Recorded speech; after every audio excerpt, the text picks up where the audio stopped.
Сахарецк готовьте. Оставайтесь дома. Обстановка стабильная. Город патрулирует.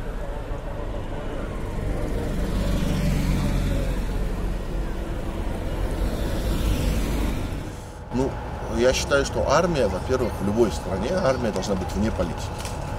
Армия, конечно, основная задача армии – это обеспечить защиту государства от внешних угроз, но если возникает такая ситуация, как сейчас, то я считаю, что хорошо, что привлекли армию как силу довольно достаточно нейтральную, потому что обеспечить порядок надо.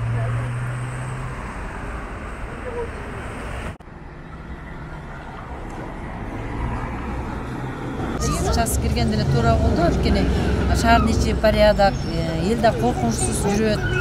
Бир четинен эми кыргызстандык элибизди чакырам, тынчтыкта баардыгындай акылдуулук менен, сабырдуулук менен именно талкалап, бул өз шаарыбызды талкалап атабыз да. Внимание, жители города Бишкек.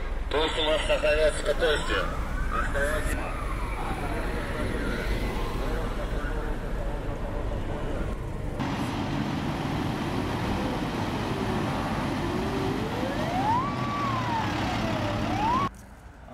Бул кырдаалга мен кошулам киргизген себептен де элдин тынччылыгына көз каранды болуп атат да бул нерсе.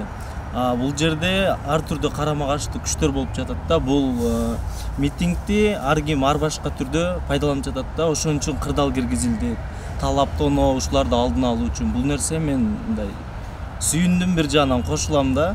Кооптону. Себебинен кирди. Экинчи жагы тынчтык керек.